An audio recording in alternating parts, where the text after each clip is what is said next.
it's hard to define what this book is. It has recipes, but it's not a cookbook.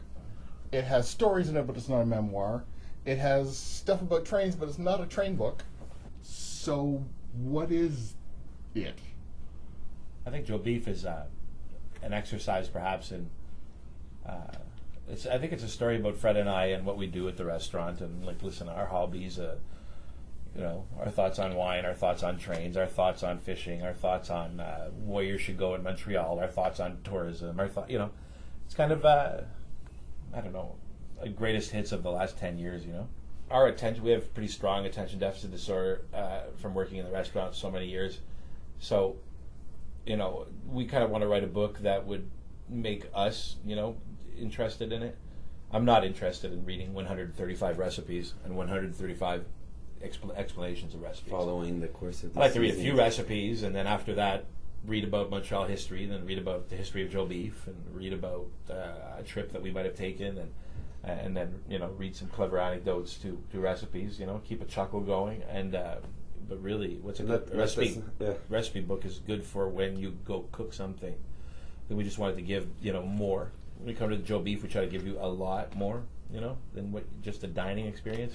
And not to sound potty, but I like a book that you can read on the toilet. In fact, and I'm not going to read a recipe book on the toilet.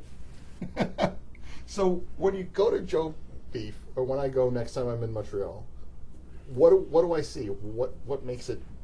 I think it's more like the crowd. Really, sometimes it's the noise level. It's you really feel people are getting drunk and really celebrating food. People eat a lot. People are close quarters. Elbow to elbow, really.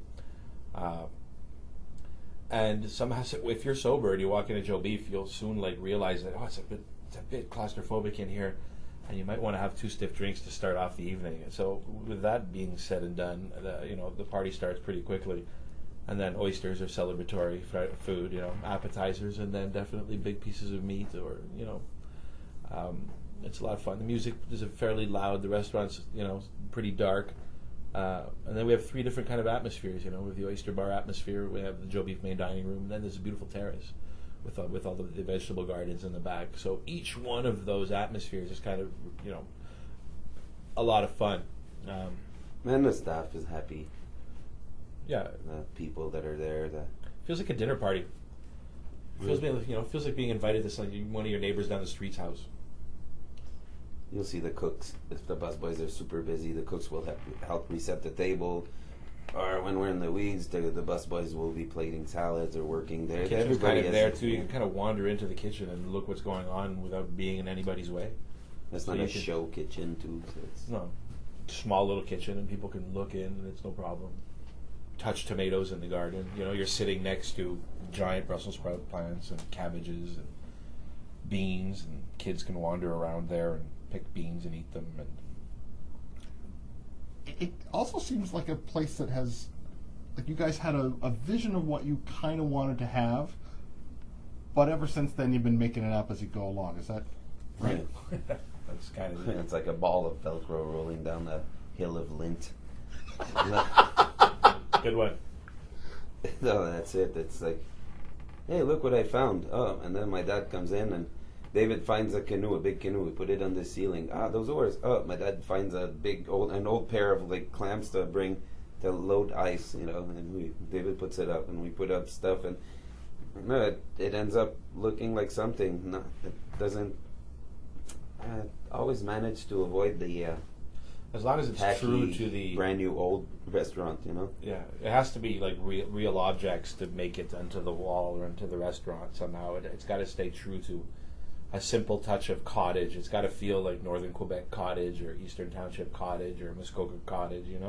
The Adirondack chair has to be correct to make it onto the patio. It can't be the fold-out Adirondack chair from Canadian Tire. Didn't last. It's got to be the cedar one with the high back and the right pitch. So as much as the eclectic items all over the restaurant, they have to be generally authentic or perfect. How many recipes are in the book? Actually, 115, I believe. 120. Didn't seem like. Because they're it's subdivision. For example, the big smorgasbord toast has everything around. If we list a side dish, it's a recipe. Or Yeah.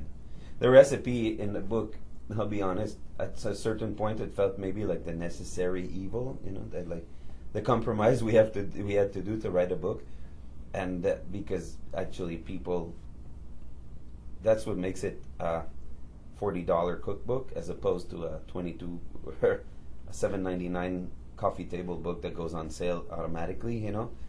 The recipes makes that a desirable book, for most people actually, which I was amazed by, and people end up doing 1 or 2 recipe from the book. And you don't mind. You don't mind sharing. There are some of your signature dishes, or places that you're known for. You've just given away the secrets.